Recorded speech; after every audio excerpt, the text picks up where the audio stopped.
Innal hamdalillah nahmaduhu wa nasta'inuhu wa nastaghfiruh wa na'udzu billahi min shururi anfusina wa min sayyiati a'malina may yahdihillahu fala mudilla lahu wa may yudlil fala hadiyalah. Asyhadu an la ilaha illallah wa la syarika lahu wa asyhadu anna Muhammadan abduhu wa rasuluh. Allahumma salli wa sallim ala Muhammad azwajihi wa zurriyyatihi kama sallaita ala ali Ibrahim innaka Hamidum Majid. Wa barik ala Muhammad wa azwajihi wa zurriyyatihi kama barakta ala ali Ibrahim innaka Hamidum Majid. Amma ba'du. Rabbi shrah li sadri wa yassir li amri wa hlul 'uqdatam min lisani yafqahu qawli. Syukur kepada Allah Subhanahu wa taala kerana pada malam ini kita dapat sama-sama berkumpul di surau kita untuk kita meneruskan pengajian kita, kuliah tafsir yang telah kita tinggalkan sebelum daripada Ramadan.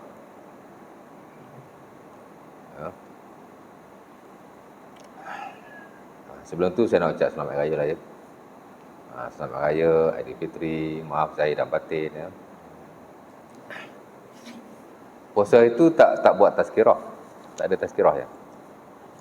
Ada? Oh, tak jemput saya pun. Oh, ustaz baru semua? Oh, saya kira ustaz lama. Tak apa, okey je ya. Saja tanya. Pemaghrib ya? Yalah. Yalah.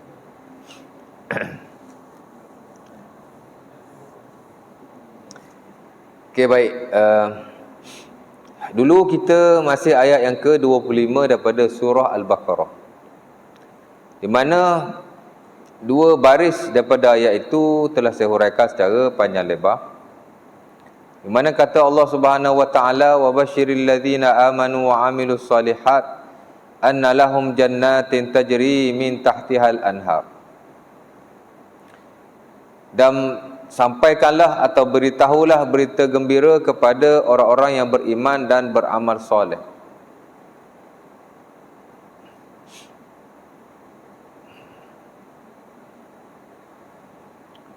Bahawasanya bagi mereka itu syurga-syurga. Ya. Bukan satu ya, banyak. Plural. Sebab itu kita ada Asma'ul Jannah wa Awsafuha, nama-nama syurga dan sifat-sifatnya. Nama syurga saya dah sebut sebahagian daripadanya pada kuliah yang lalu. Ada 10 nama syurga sekurang-kurangnya, mewakili jenis-jenis syurga itu sendiri. Ya.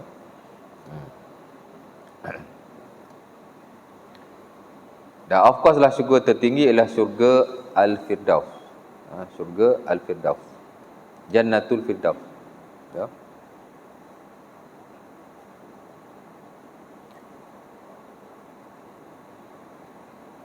Tajri min tahtihal anhar, yang mana mengalir di bawahnya sungai-sungai. Ya. Kullama ruziku minha min samaratir rizqan. Ini saya belum baca lagi. Ya. Malam ni baru saya nak baca. Kullama ruziku minha min samaratir rizqan qalu hadzal ladzi ruziqna min qabl wa utu bihi mutasyabiha wa lahum fiha azwajum mutahharatun wa hum fiha khalidun. Ya.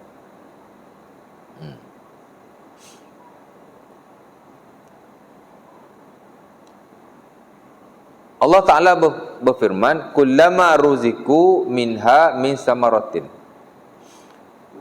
Setiap kali, kullama, ya, setiap kali, ruziku, mereka diberi rezeki, minha, daripadanya.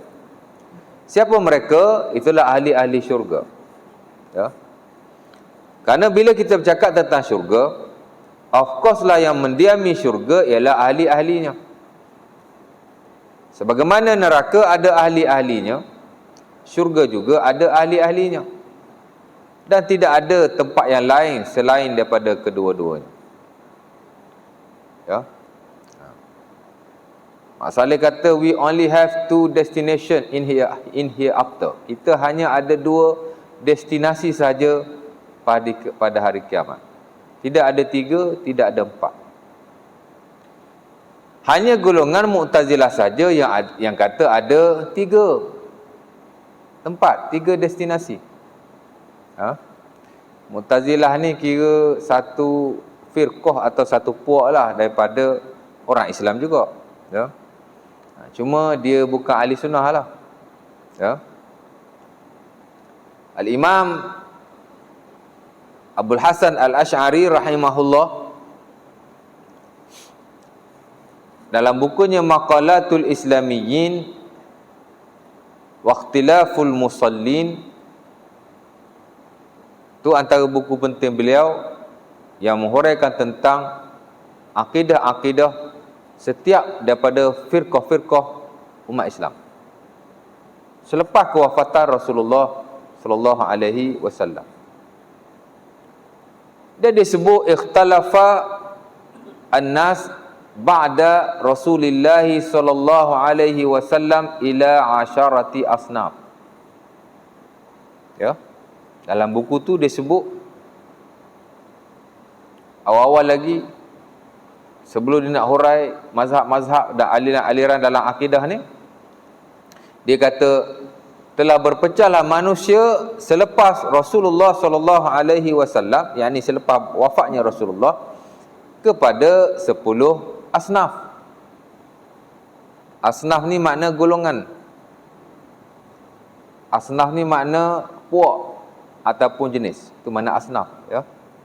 Asnaf ni bukan makna orang miskin. Kan? Biasa kita sebut asnaf ni bab zakat lah, fakir miskin. Sebenarnya asnaf ni ialah golongan dari sudut bahasa. Sebab itu bila kita kata asnaf zakat, makna golongan orang yang kita boleh bagi zakat kepada mereka. Ya. Bila kita belajar tentang fiqhuz zakah, the science of zakah, ada bab-bab di sana. Kebiasaannya selepas kita bincang tentang maqadiruz zakah, kadar zakat yang nak dikenakan. Kalau zakat emas dan perak, berapa kadar nak dikenakan? Kalau zakat tanam-tanaman, berapa zakat nak dikenakan? Kalau zakat haiwan, berapa zakat nak dikenakan? Kadarnya. Maqadiruz zakah maksud kadar-kadar zakat yang diwajibkan. Of course lah, sebelum itu kita belajar tentang jenis-jenis harta zakat. Ya. Kemudian kita bincang pula tentang berapa kadar yang nak dizakatkan. Ya.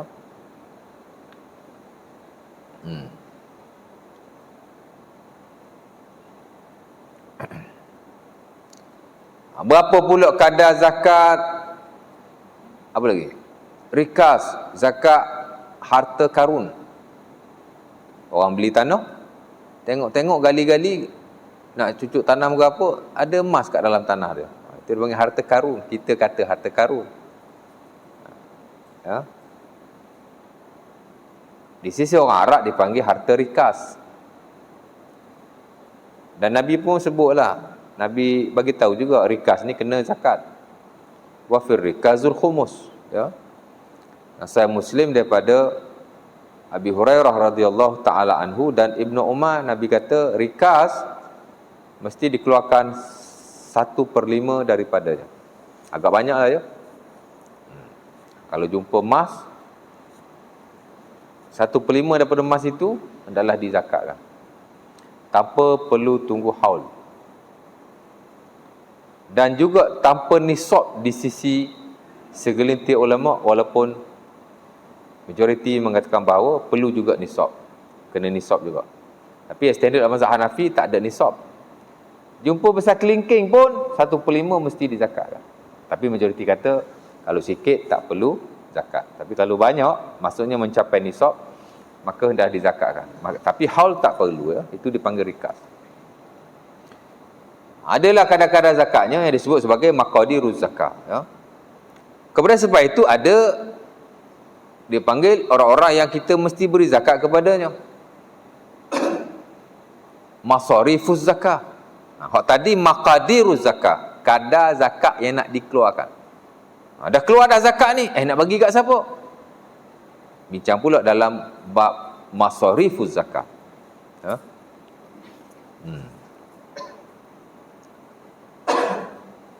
Saya dulu masa first buat master memang buat zakat. Tapi belajar tak habis kat UPSI. Ya. Belajar tak habis tahun. Tapi saya punya research pasal zakat. Maqasid zakat adalah fatwa-fatwa Selangor. Jadi dan dah kita bincang dengan Dr. Anha waktu itu, dia belum jadi mufti lagi lah. Masa tu dia pensyarah di UPSI. Dia penasihat saya lah. Ya. Lepas tu ada juga orang call dia, saya personally dia marah kat saya ni. Dia ugut saya nak batalkan tauliah saya. Dia kata, apa? Ingat ustaz anak murid mufti, saya tak boleh batalkan tauliah ustaz ke? Saya duk tunggu-tunggu juga, dah banyak bulan dah, tak batal-batal pun. Tapi bukan sini lah ya, negeri lain. Bukan KL ya, negeri lain. Kemain tu, ugut tu, personally. Kalau saya sebut nama, tu apa kenal dia? Kita tak kenal dia. Kita kenal dia. Pasal dia famous. Kan? Patut dia tak kenal lah kita. Tapi dia kenal juga ya. Kan? Assalamualaikum. Ni Ustaz Hasan. Dia tak bagi salam. Telefon. Ni Ustaz Hasan ke? Dia kena kabut nak buat kereta nak parking balik. Baru sampai balik kuliah kan. Ya saya. Dah salam tak bagi. Dia marah-marah saya. Dia ugut. Apa? Ingat anak murid mufti, saya tak boleh batalkan tauliah ustaz. Saya kata silakanlah. You are welcome lah. Macam-macam. Tapi dulu saya sebelum dia jadi mufti lagi. Dia guru saya dan juga kawan lah. Sebab mufti Selangor muda lagi. 2 tahun tua pada saya je pun. Dulu saya belajar dengan dia macam kawan je. Tapi saya tak pernah ambil kesempatan. Tak adalah kita guna kabel dia untuk apa-apa urusan. Tak pernah. Kan? Tapi biasalah. Tak payah nak kaitkan anak murid mufti lah apa, tak ada. Biasa je. Kalau saya buat salah, dia nak tarik, go for it. Tapi kalau saya tak salah, buktikanlah. Kan? Itu saja. Ya. Tapi nak cerita zakat lah ya. Pasal zakat. Jadi sikit sebanyak saya bolehlah mengajar bab zakat. Bolehlah sikit-sikit ya. Itu masa saya kuliah Ramadan di masjid di Meru.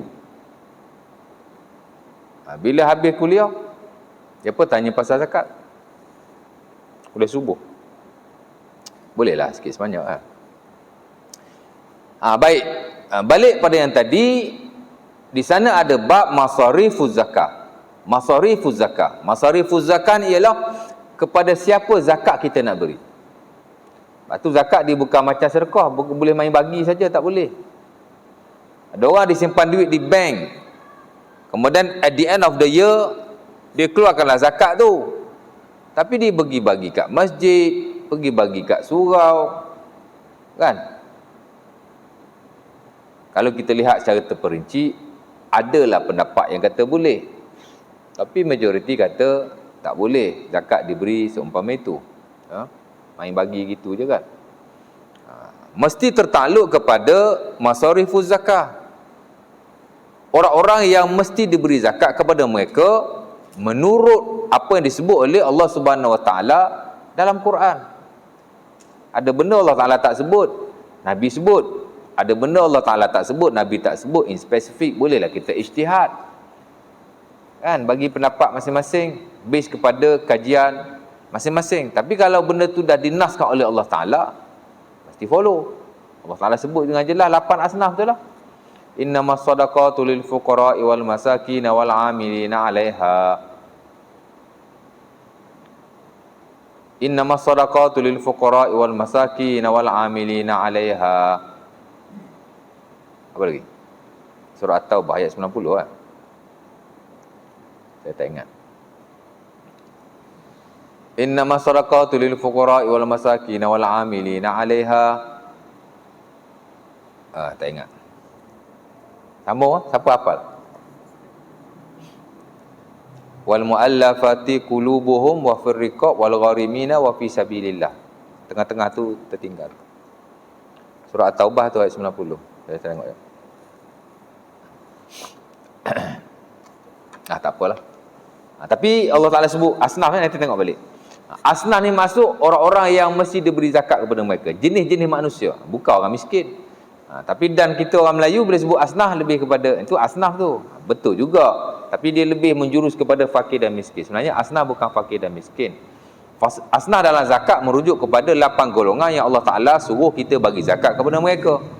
Itu disebut oleh Allah Taala, innamas shadaqatu lil fuqara'i wal masakin wal 'amilina 'alaiha wal mu'allafati qulubihim wa fir riqabi wal gharimina wa fi sabilillah. Betul lah. 8 kan. Jadi Allah Taala sebut satu. Jadi amil pun asnaf. Ya.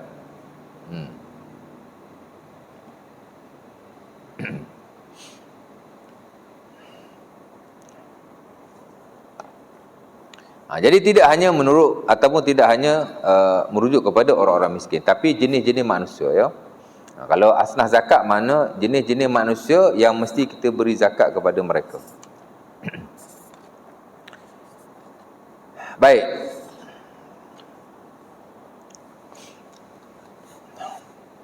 Saya cerita zakat, sebelum zakat ni nak cerita apa? Lupa. Pasal apa ni? Abu Hasan Asy'ari tadi kan? Si baik Haji tulis. Pergi jauh lupa. Jadi kata Abu Hasan Al-Asy'ari rahimahullahu taala, berpecahlah orang-orang Islam ataupun manusia selepas daripada Rasulullah sallallahu alaihi wasallam, yakni kewafatan baginda, kepada 10 golongan. Disebutlah satu-satu. Mula-mula disebut Asy-Syiah, dia sebut Ashabul Hadis. Ashabul Hadis ni ahli sunnah lah. Ahli hadis di sisi orang-orang terdahulu merujuk kepada ahli sunnah. Ahli sunnah ni ada banyak nama. Antaranya ialah Ashabul Hadis, ahli-ahli hadis, ya. Dia pun sebutlah satu. Antara 10 yang disebutkan oleh beliau ialah Al-Mu'tazilah. Hari ni mungkin Mu'tazilah tak ada lah. Secara dasarnya kita nampak macam dah tak ada. Tapi mungkin ada pemikiran-pemikiran Mu'tazilah yang dianuti. Mungkinlah pemikiran tu masih ada sikit sebanyak, ya. Wallahu ta'ala alam lah, ya. Dan dia ada banyak pemikiran dan pendapat yang bercanggah lah. Kerana mereka ni, dia kalau bercanggah antara Quran dan hadis, dia tak pakai hadis walaupun sahih. Contohnya, dia kata kita tak akan melihat Allah di dunia. Of course lah, kita pun tak lihat Allah di dunia. Di akhirat pun tak tengok juga. Kerana melihat Allah Ta'ala di akhirat tidak bersandarkan kepada nanas Al-Quran. Quran tak sebut. Tapi merujuk kepada hadis-hadis Nabi SAW. Tapi hadis Nabi pun bukan hadis-hadis biasa tau. Dah lah hadis tu sahih, tapi hadis tu juga mutawatir. Dekat-dekat nak sampai Quran tu. Mutawatir ni maksudnya ia diriwayatkan oleh periwayat yang teramat ramai, sehingga mustahil untuk mereka berbohong ke atasnya. Sebab itu dalam akidah ni, hadis yang paling diguna pakai ialah hadis-hadis mutawatir. Kalau hadis tidak mutawatir, hadis tu sahih tapi dia ahad, mana dia diriwayatkan oleh seorang, 2 orang, 3 orang. Ulama khilaf dalam hak akidah. Adakah kita betul-betul boleh berpegang hanya sekadar mempercayainya? Kita percaya, tapi nak betul-betul pegang boleh ke tidak? Itu ulama khilaf. Kalau dia ahad, maknanya periwayat tidak ramai. Boleh ada seorang, boleh ada 2 orang, boleh ada 3 orang, 4 orang, 5 orang, tapi tak apa ramai. Tapi kalau mutawatir, ya, walaupun 20 orang, dah kira mutawatir tu. Dah lah 20 orang, tapi sahabat yang besar-besar. Umar pun riwayat, Abu Bakar pun riwayat, Ali pun riwayat, Jabir pun riwayat, Ibnu Mas'ud riwayat, contohnya. Kumpul-kumpul 20 orang sahabat Nabi SAW. Dah kira mutawatir tu. Ni top-top hadis lah, ya. Melihat Allah Subhanahu Wa Taala di akhirat memanglah tidak bersandarkan kepada Al-Quran in spesifik, tapi ia bersandarkan kepada hadis-hadis Nabi SAW. Tapi dia punya level mutawatir. Mutawatir ni dia bawah Quran lah. Sehingga majoriti ulama mengatakan bahawa sesiapa yang menolak hadis-hadis mutawatir boleh kufur, boleh kafir. Walaupun tidak sepakat lah. Tak sepakat. Sebab dia bukan Quran. Dia masih hadis. Ya. Menolaknya memang tak boleh, haram, berdosa. Tapi adakah kafir, kufur? Itu ulama khilaf. Bukan senang nak kafirkan orang ni. Ya tak? Tapi tolak tak boleh lah pasal dia mutawatir. Memang melihat Allah Ta'ala ni dia bukan hadis yang dia bukan ayat Quran. Jadi dia kata bercanggah dengan Quran. Allah Ta'ala kata la tudrikuhul absar wa huwa yudrikul absar wa huwal latiful khabir. Ayat ni memang Allah Ta'ala nyatakan bahawa kita tak boleh melihat Allah Subhanahu Wa Ta'ala. La tudrikuhul absar. Mata-mata tidak akan dapat melihatnya, mencapainya. Wa huwa yudrikul absar. Allah yang boleh melihat mata-mata yang lain. Mata kita tak boleh lihat Allah, tapi Allah boleh melihat kita. Itulah maksudnya. Wa huwal latiful khabir. Allah lah yang maha halus dan maha mengetahui. Zahir ayat ni memang kita tak boleh melihat Allah, tidak di dunia dan tidak di akhirat. Tapi kita ada banyak hadis-hadis yang menunjukkan bahawa kita akan melihat Allah. Dan hadis itu mutawatir, bukan ahad. Tak boleh tolaklah hadis tu. Tapi dia kata tak. Mana-mana kecanggahan antara selain Quran dengan Quran, mesti mengambil Quran dan tak boleh terima yang bercanggah dengan Quran berkenaan. Tak boleh lah. Jadi itu tidak selari dengan pegangan sahabat-sahabat Rasulullah SAW. Sahabat Nabi berpegang kita boleh melihat Allah. Sebab itu mereka meriwayatkannya. Dan bukan mereka pandai-pandai. Qala Rasulullah. Dan dia mutawatir. Ya. Tapi orang yang menafikan melihat Allah pada hari kiamat, kita tak boleh kata kafir. Cuma kita kata dia bukan golongan yang benar. That's it. Adalah yang berani kata mereka ni golongan yang sesat. Ya. Dia panggil ashabul ahwa, golongan hawa nafsu. Ya.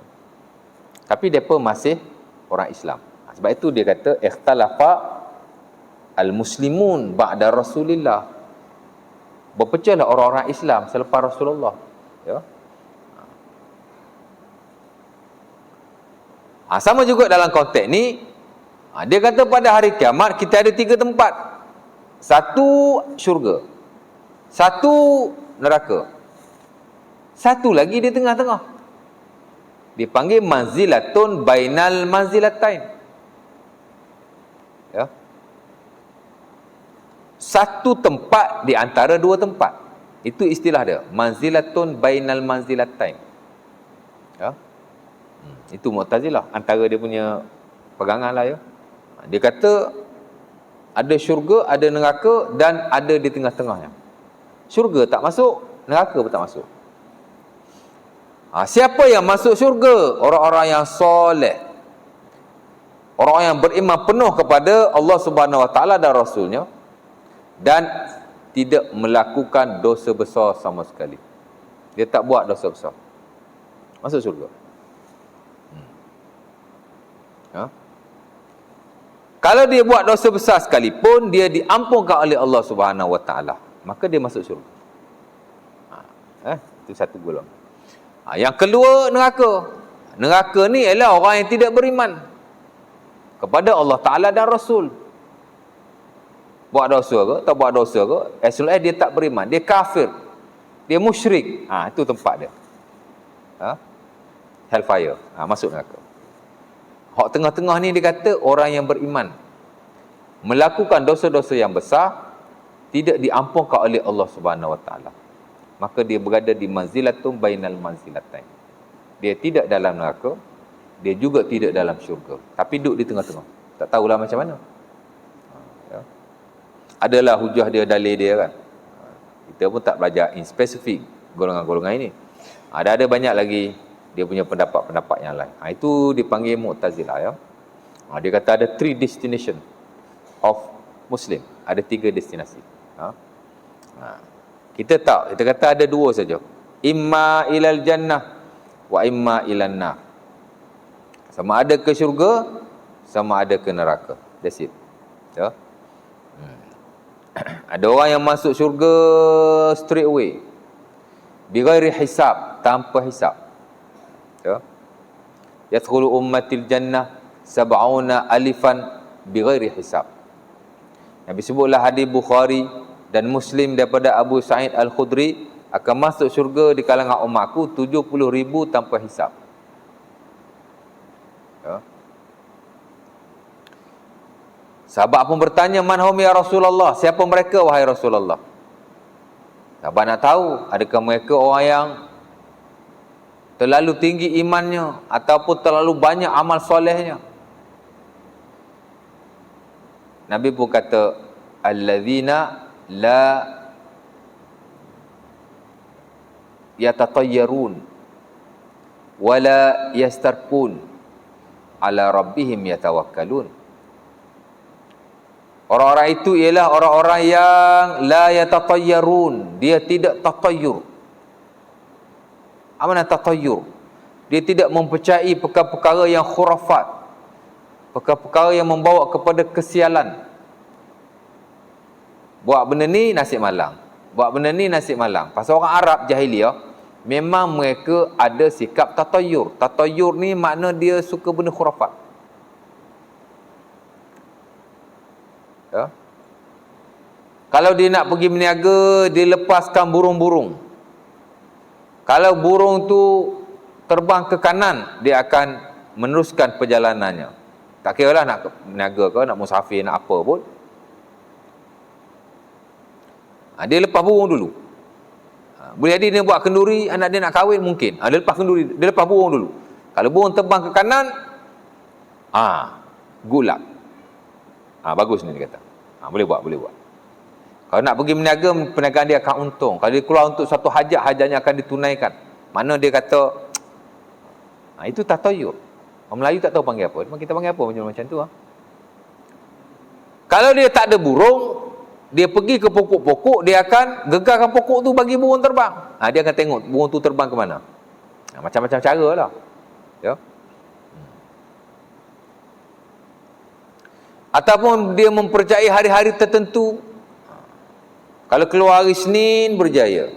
Keluar hari Selasa, duka. Keluar hari Rabu, musibah menimpa. Macam-macam. Itu dipanggil tatayyur. La tiyarata fil Islam. Tidak ada tatayyur dalam Islam. Termasuk tatayyur juga, kalau buat macam ni, rezeki sempit. Kalau buat macam ni, jadi apa-apa. Tak ada. Kan? Ada seorang tu dia listkan 15 perkara, kalau kita buat, kita akan mewarisi kepapaan.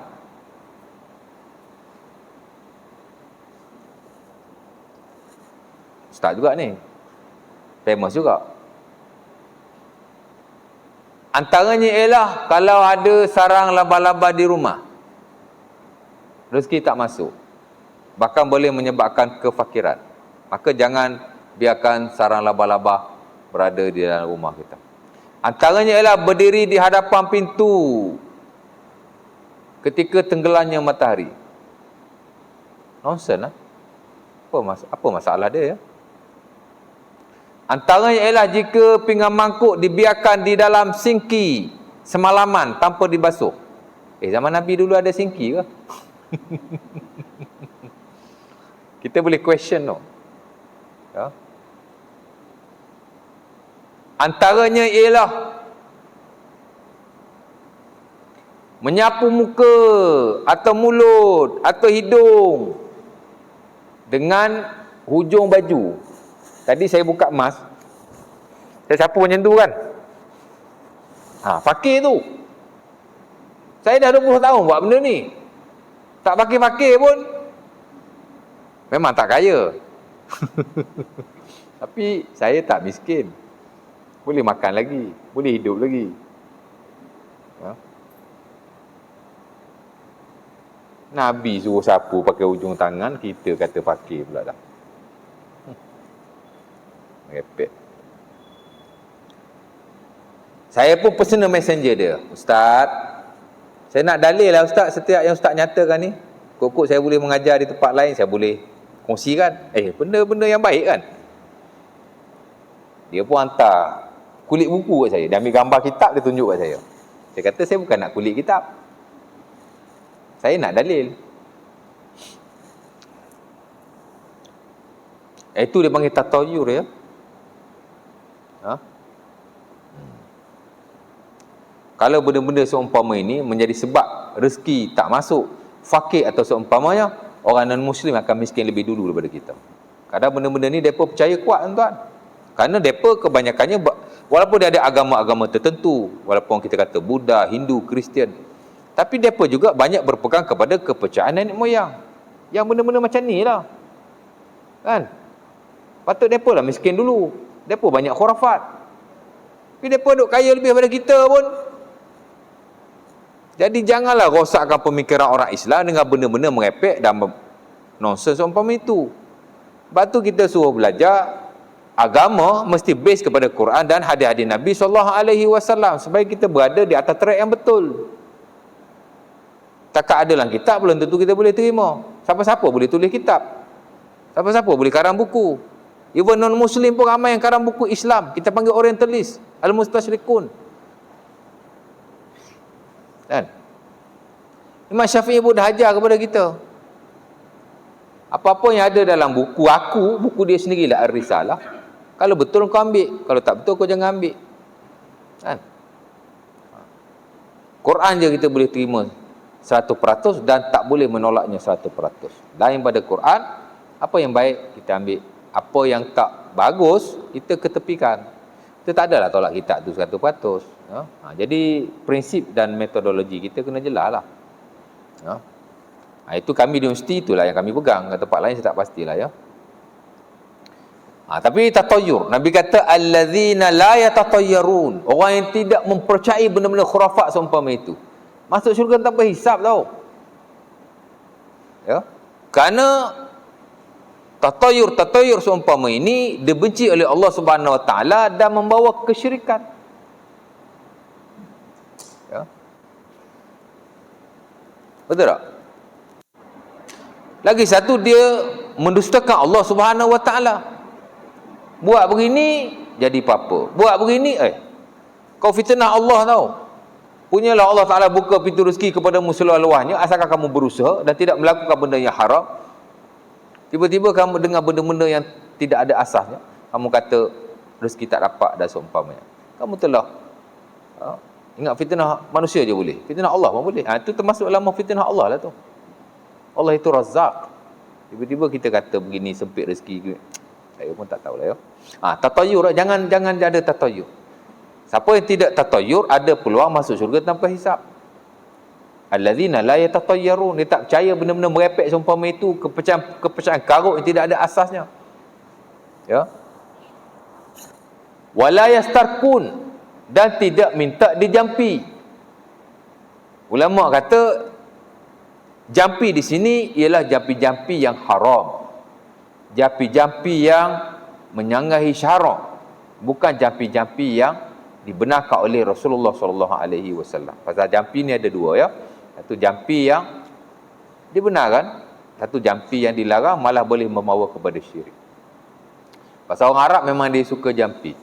Auf bin Malik Al-Ashja'i dalam dalam Sunan Abi Dawud, tak silap saya, dia kata pada Rasulullah, ya Rasulullah, inna kunna qauman narkun. Ya. Wahai Rasulullah, kami adalah suatu kaum yang kami suka jampi. Kata Auf bin Malik Al-Ashja'i, ya Rasulullah, inna nahnu narqi. Fama tara zalik? Faqala Rasulullah sallallahu alaihi wasallam, i'ridu alayya ruqakum fa innahu la ba'sa birruqa ma lam yakun syirkun. Kata sahabat ini, wahai Rasulullah, kami kan, kita ni satu kaum yang banyak jampi. Orang Arab memang banyak jampi. Suka jampi. Sikit-sikit jampi, sikit-sikit jampi, ya. Jadi apa pandanganmu wahai Rasulullah? Nabi kata, tunjukkan kepada aku jampi-jampi kalian. Kalau engkau ada jampi yang kamu hafal atau yang kamu amalkan, baca kat aku. Tunjuk kat aku. Contohnya. Fa innahu la ba'sa birruqa ma lam yakun syirkun. Kerana sesungguhnya tidak ada masalah dengan jampi selagi mana tidak ada kesyirikan kepadanya. Mana jampi ni harus selagi mana tidak ada unsur-unsur yang menyanggahi syarak. Of course lah kalau ada ciri-ciri kesyirikan atau seumpama, maka tidak dibenarkan. Malah Nabi pun jampi juga. Ya. Kata Aisyah radhiyallahu taala anha dalam Sahih Al-Bukhari ataupun Muslim, Nabi SAW pun jampi. Kana Nabi yu'awwidh ahlahu bil mu'awwidhat.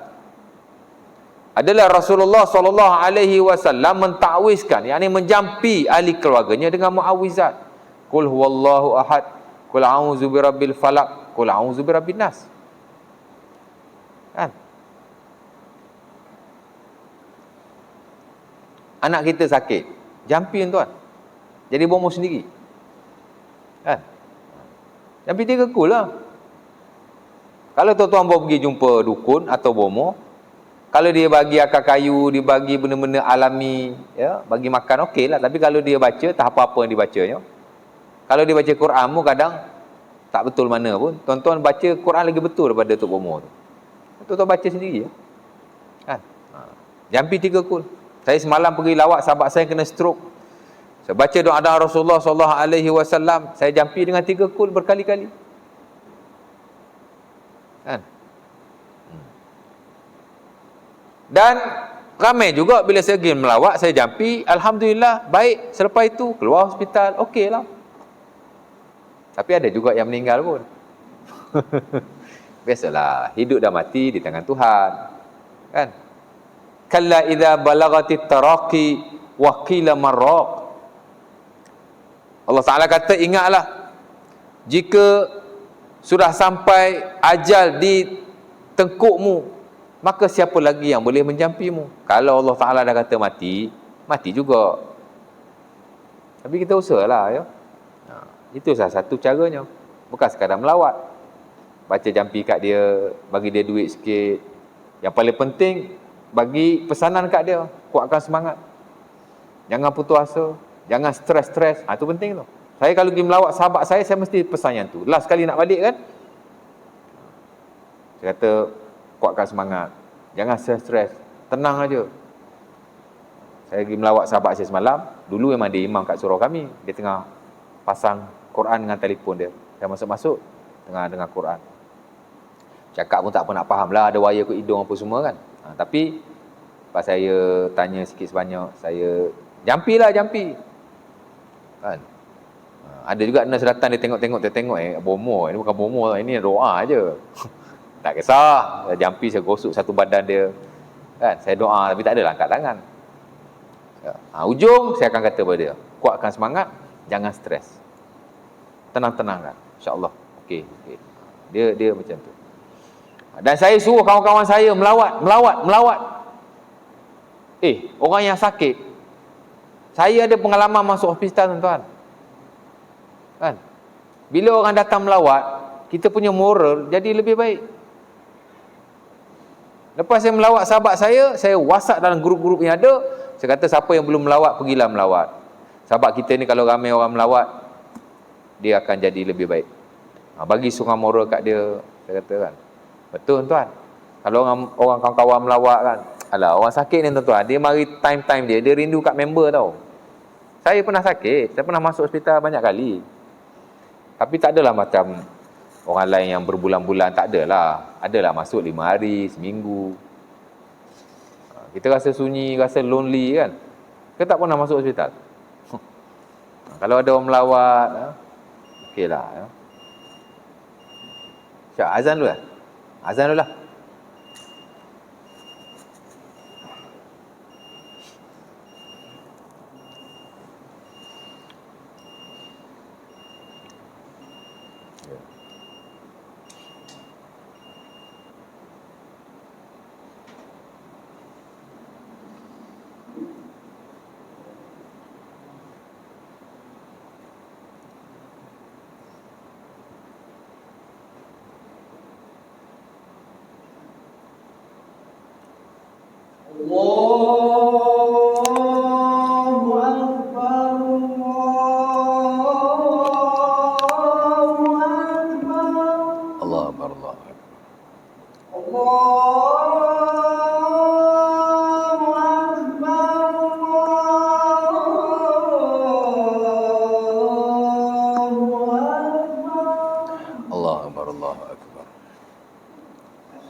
La ilaha illallah Allahumma rabbana anta salatul qaimat Muhammadin wasiyyatul fadilah wa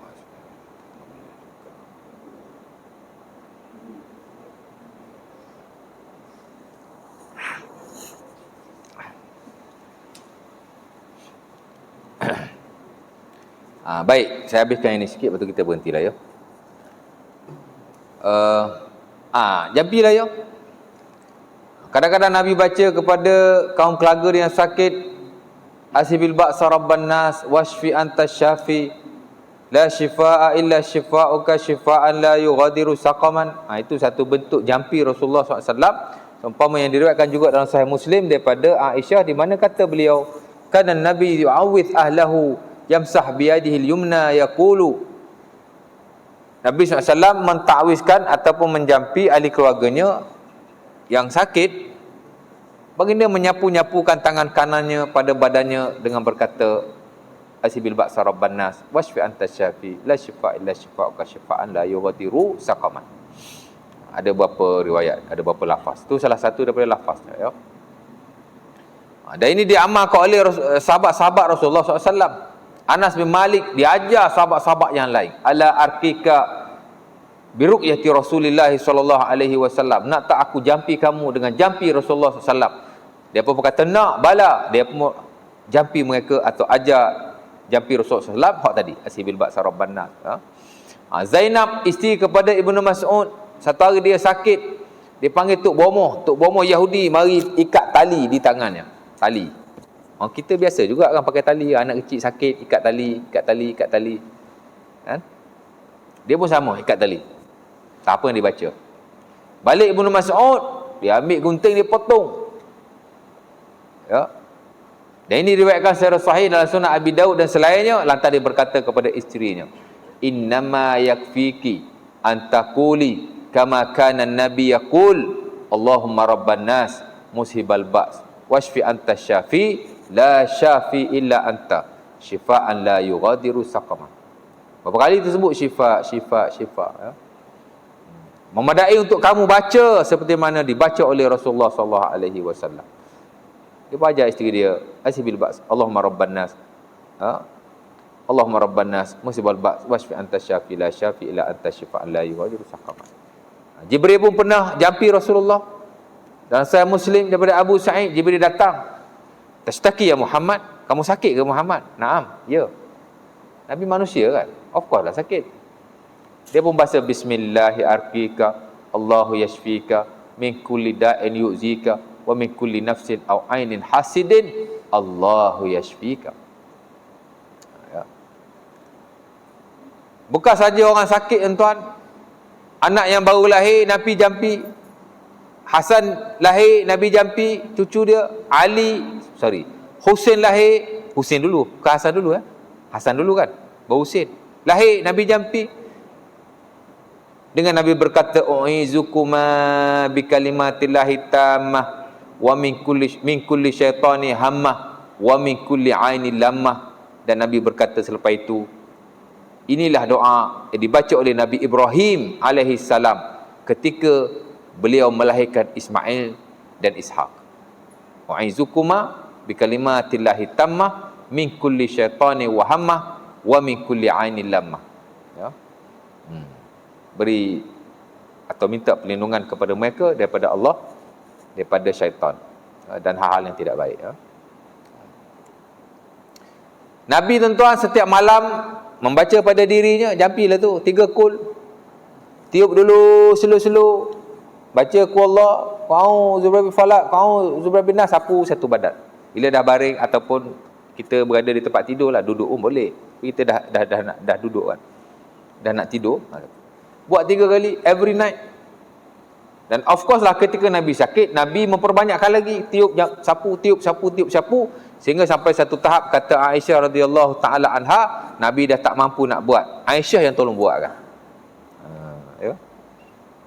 Jadi kalau kita tak pernah buat, starting from today, sebelum tidur kita dah baca ayat kursi, kita dah baca Amanar Rasul, kita dah tasbih 33 kali, tahmid 33 kali, takbir 34 kali. Kemudian kita bacalah doa tidur, bismillahirrahmanirrahim ahya wa amut, atau apa-apa doa tidur yang kita baca. Kemudian kita itulah 3 kul kat badan 3 kali tu, jangan tinggal kalau boleh. Ini sunnah Nabi yang Nabi tak tinggal sampai Nabi wafat.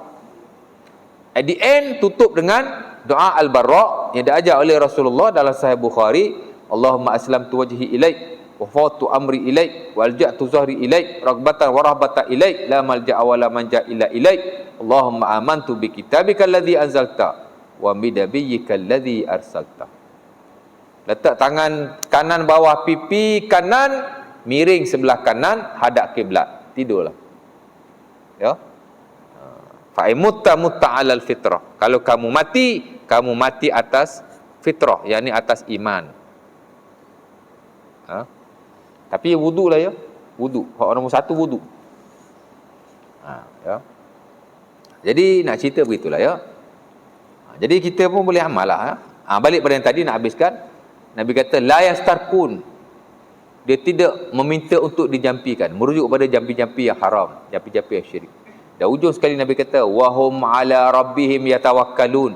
Orang-orang yang masuk syurga tanpa hisab ini ialah orang-orang yang bulat-bulat benar-benar bertawakal kepada Tuhannya. Wahum ala rabbihim yatawakkalun. Tawakal. Rupanya orang yang masuk syurga tanpa hisab ni kan, bukan kata dia tak sembahyang banyak, bukan kata dia tak zikir banyak, bukan kata dia tak baca Quran banyak, tapi yang disebut oleh Rasulullah SAW ialah orang yang benar-benar bergantung kepada Allah Subhanahu Wa Taala. Dia tidak percaya kepada benda-benda yang mengarut-ngarut. Of course yang bersifat dengan kepercayaan. Dia tidak minta dijampi dengan jampi-jampi yang syirik atau benda yang haram, dan dia benar-benar bertawakal kepada Allah Subhanahu Wa Taala. Jadi kita kena cubalah jadi orang-orang yang sedemikian. Sebab kalau nak ke ibadah ni tuan-tuan,